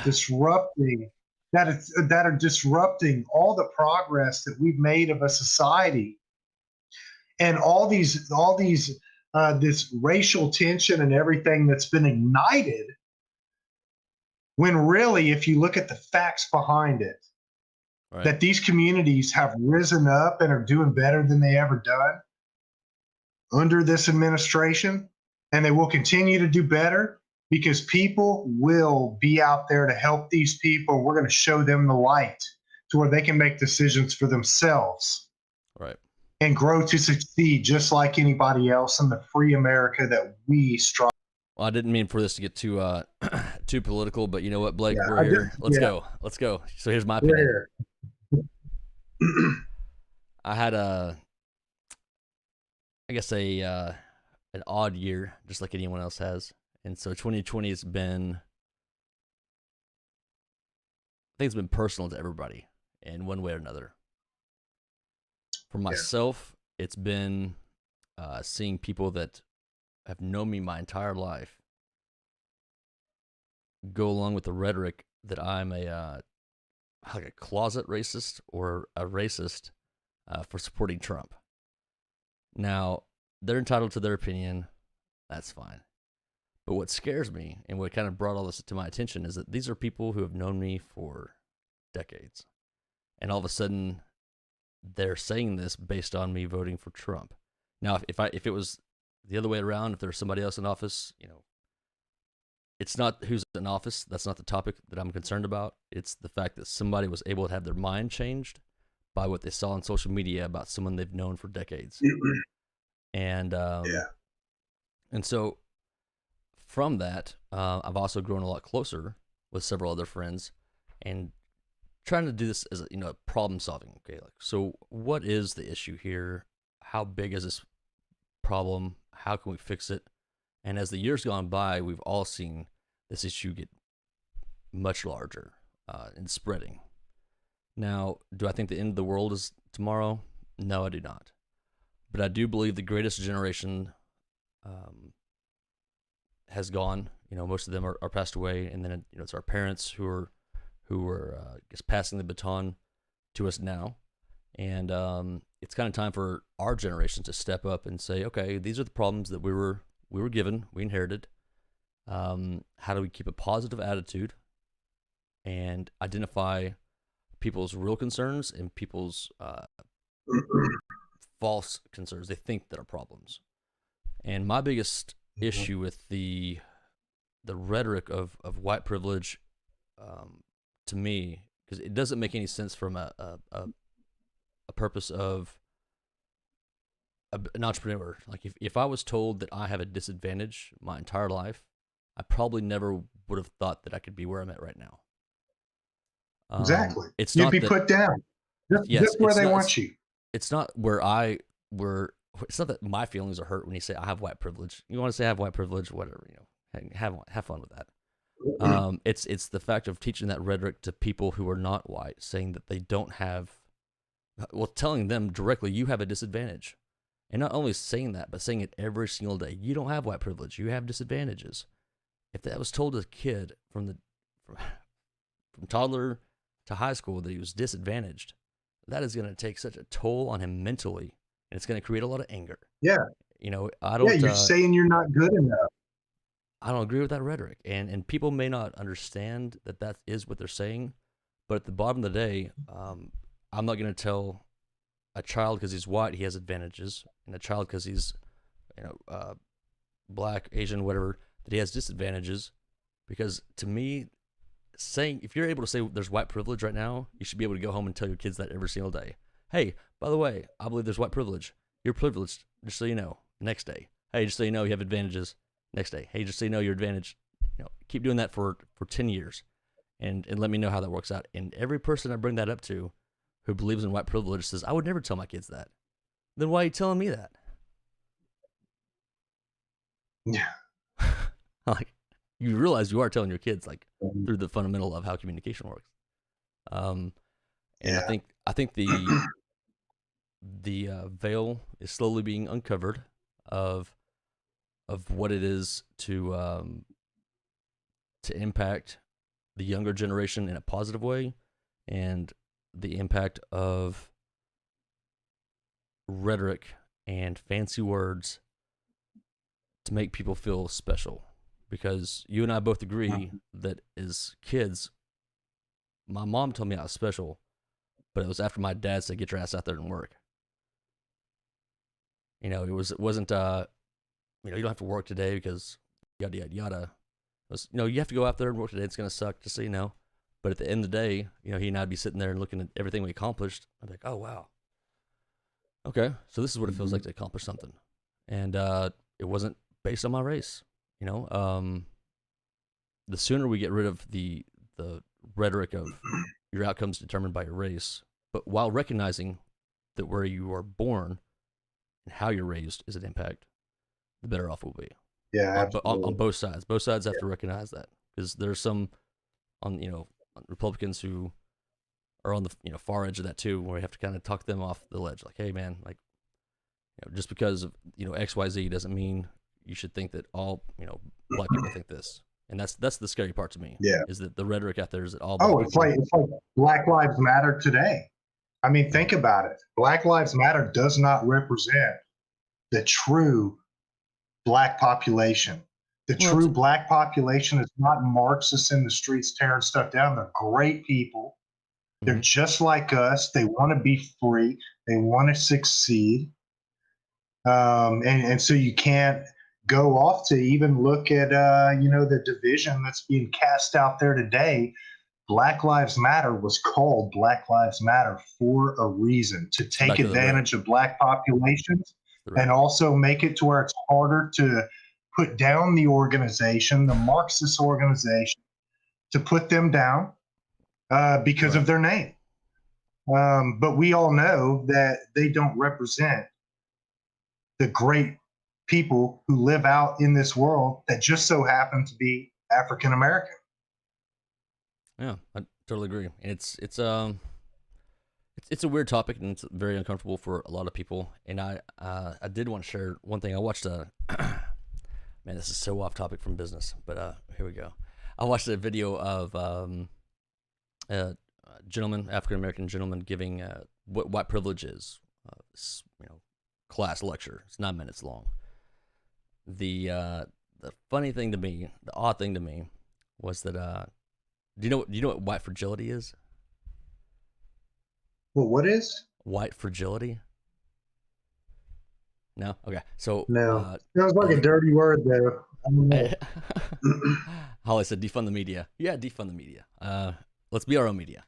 So, what white Yeah, fragility is to this guy's explaining it to me, because I do want to hear other people's opinions. Um, is basically the concept that white people, they their white privilege is confirmed when they become uncomfortable by talking about race, and that's their white fragility. So if someone has white privilege, they're going to become argumentative. They're going to walk away, or they are going to what was the third one? They're going to argue with you. They're going to walk away, or they're going to try to prove you wrong. And if you do any of those things, then you have white privilege and you're not recognizing it. And to me, that's a perfect way to end any kind of debate or argument, because if you're stating, I believe apples are purple, and if you don't believe apples are purple, then you obviously just don't recognize it. And if you argue with me about it, if you run away from it, or if you get mad about it, you're wrong. It's like, well, how am I mhm. supposed to say that that's not right? You can't. Like, they literally take away the ability for you to say it's wrong, because if you say it's wrong, then you fit into that category. It's it's Yeah, political genius. exactly. I mean, it really, like, break it down. It is political genius. I got to give him that. Like, that's a tough one to Yeah. overcome. So I, well, I like what you said earlier too, because I feel the same way about the fact that you know people are always telling these people you're not good enough because of the color of your skin. And it's not people out in the streets being racist to these people. It is their own people telling them these things. And well, so that's a broad generalization. To be it does fair, create this bad mindset in there, because racism will continue to exist the more that people keep lighting the fire of racism, talking about it and things. I mean, obviously, we don't feel that we should be judging people of the color of their skin. right? But you know, it gets a lot worse the more that these fires are stoked, that people are told that they're in the situation that they're in because of solely of the color of their skin and not the decisions that they made to get them Well, we can wrap this around back to business real fast. I thought this question there. for you: how do you control that environment to uh, keep? I'm not sure what population your employees take up. If they're all white, if they're all any race, and you don't have to answer that They're by any means. all from all over. They're from Okay, all so over. how I do you mean, keep really, the? I've had every color and creed walk through this place. We don't judge people and stuff like that. I mean, you do the So it starts at job. the top. That's Is all. what I guess the question is, like, how do you keep that mentality of equality for all, and everyone's leave the race out of this. So that starts We've with you, never obviously. had. Yeah, I mean, we've just the people that we are. We don't make it about people's color. I mean, why would you do that? That's so stupid. I think it's a natural aspect that if somebody's wearing a thug uniform, obviously you may judge them, whether they're white, purple, black, green, whatever. But the truth is that I have never had a customer or employee that we have judged this person based on who they are. Right. It doesn't happen. I don't think I've ever seen anybody judge anybody based off of that here. And if they did, and they did it to where I saw it, there'd be consequences for it. Absolutely. When I was in infantry, one of my favorite I stories, mean, about race and race training came from my basic training for infantry down in Fort Benning, Georgia. So, as you can imagine, there was what 50, like 200, 250 of us. I say kids, but anyone from 18 to mainly 18 to 22. And then I was 25, I think. Had a couple of people in the 30s, but all different backgrounds, right? And I did not expect this, but the drill sergeants, who also all had different backgrounds, got everybody in a little cafeteria slash seminar room, and they split us up into races. They said, if you're Mexican, go over here. If you're white, go over here. If you're black, go over here. If you're Asian, go over here. So they split us all up, and they literally made us make fun of each and every single race. They said, I can't remember what everyone's phrase was, but each population had to say whatever was the stereotype, right? And Yeah. at the end of the day, or I guess at the end of the thing, when everyone's kind of laughing, like, okay, this is funny. Like, I'm white, and I went to college, or whatever he does said. And then the Mexicans would say, hey, do you like my burritos? It was funny stuff like that. That we all had to like say along, and they made it very clear. All right, this is the only time that you will ever be separated by race. Don't ever let it ever happen again, because you're going to need each and every single one of you. Now, all of you come together because you are all one. So get this race bullshit out of the way. And it was really cool to see them, separate everyone by how we did, individually in our minds, through race. Let us recognize it. Like, okay, this is, the stupid stereotypes. But I know I've known these guys for a couple weeks. Like, this is all fun and games. You know what? Race doesn't matter. Let's get on with it. We're in this fight together. And well, it was really fun and good exercise.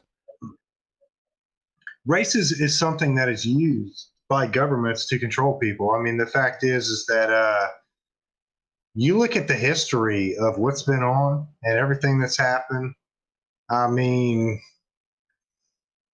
people are controlled by aspects of that. I just hope everybody can come together and really, see past the racist rhetoric that is being broadcast on people, and spit, because I don't see any of my friends spitting it. They're not. Yeah, and this media that is out there that is portraying these things are really causing problems in our country. I think we really need to adjust this somehow. But people do have a right to say the things that they want to say and all that. And I don't know, it's a weird situation. It really is, because I think people see a lot of the BS that is going on with it. I mean, I'll tell you this: anybody I know saw neo-Nazis or anybody walking down the streets, we kick their ass. So I mean, that stuff that they say that exists, it doesn't exist where I'm from. I don't see this happening. I actually only see racist things happening in a lot of these rioters and a lot of these so-called activists that are out there spitting hate. That's where I see racism coming from. I don't see it coming from my neighborhood. We need to get one of these activists on the show and see if we can't see what they're trying to say here. Maybe we'll bring one of them to our side. Okay. I mean, I can't. I don't know anybody right now. I mean, they're probably right now. Yeah, no, not right now. I don't want to. I mean, I'm not. We could talk about the shop and all that stuff. I'm not looking to go out and start an argument or nothing with my company involved or anything, but I do hope that people can realize the truth and really start thinking for themselves, because there's a lot of misinformation that people take. And if they really look back at themselves too, I mean, all hypocrites in some aspect or another, but right. I hope that people can come together. I really do. And I really hope that people can stand for what I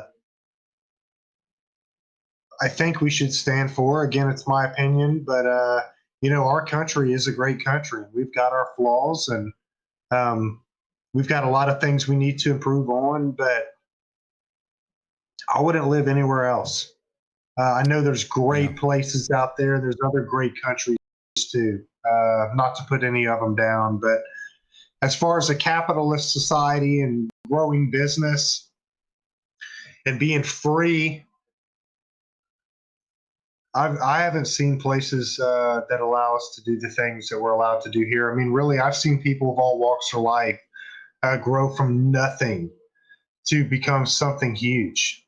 Um, I mean, really, I Right. have Yeah. my father, family members, other people. I mean, I know people that grew up from nothing that are worth hundreds of millions of dollars or more because they busted their ass and they actually saw an idea and went out there and pursued it and were not scared to fail and align themselves with the right people and took advantage of their youth, um, and took advantage of opportunities that they had to really grow into something successful. So this country is the greatest country in the world. We need government out of our lives. Government works for us, not against us. And I've had times in my life and in business where government has really hindered things for dreams that we've had. Talking about Um, like regulations or Regulations, yeah, regulations. And, granted, I mean, we don't want to be out there like, obviously burning stuff for our neighbors and causing problems for them and things like that, right. and, uh, you know, dumping gasoline down the drain, obviously, and things like that. I mean, there's obviously reasonable restrictions, but yeah, truth be told, regulations have hindered my business um, more than they should have.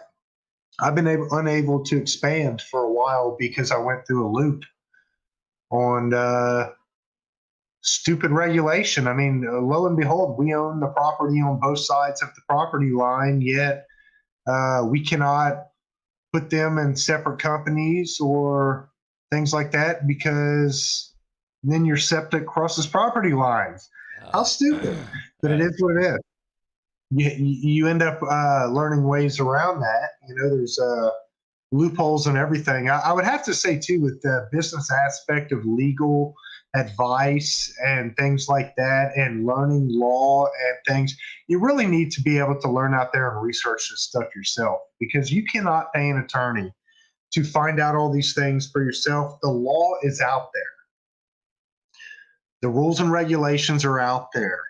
And those are exactly what is going to be followed in any courts or any scenarios like that, whether it be legal maneuvers or trying to get something done, maybe that regulations are hindering you. You have to do that research yourself. I mean, attorneys help, obviously, but truth be Hmm. told, I I haven't, I mean, haven't what you want to gone pay down an that attorney? avenue yet, so I have no opinion on that. No educated Yeah, opinion the on that. information's out there. We talked about the information earlier. It's all out there for you to Right. find on it. But I hope people would do their own research on everything that's happening in our country. We may not agree on everything that's out there, but we do have to love one another. We are all Americans, and we need to unite, um, and not let the evil forces that are portraying things in front of people's eyes every day determine who we really are as Americans. Are you saying we need a restore, like a restoration, That we need a what? a restoration, like a car? No, I'm talking about our country. Our I know, I country. know, I know. I'm just messing with you. I'm just messing with you. Restoring the hope for people, I guess, is what I'm trying to say. When you have a Yeah, I mean, we vehicle, need to. you have something that goes out on it. You fix it. Yeah, I mean, I tell you what, though, Bobby, the truth of the matter is, all I see is love for people everywhere around. The only hate that I see is on the news, Yep. Or on social of media what's for the most part. happening in some of these far off places. Because let me tell you, Washington State is far off from where. Great stuff, man. Okay, Cool. we are live again. Sorry about that, fellas. Okay. Ladies and Yeah, gentlemen. it's all right. Sorry about that, fellas. Okay. Ladies and Yeah, gentlemen. it's all right. We had a little blank out, but yeah, people are going to work to. Our country's good. People are going to work together, and we're gonna accomplish a lot of things. I hope everybody can really have a lot of success in their lives out there. Well, Just keep moving forward. Keep standing up every time you get beat down. I mean, fuck, it's a learning experience. Amen. Well, I gotta say, let's go ahead and pause it there. It's been Mo Betta with you in my life, Blake. I appreciate it. I think next time we need to go into how you and I kind of butted heads a little bit at first, but at the end of the day, we were brothers. And I do thank you for your time, man. This has been amazing for me. Yeah, absolutely. Thank you all for listening. We appreciate it. Thank you, Bobby, for having me on too. Of course, Blake. Any last words you want to get out there for everybody?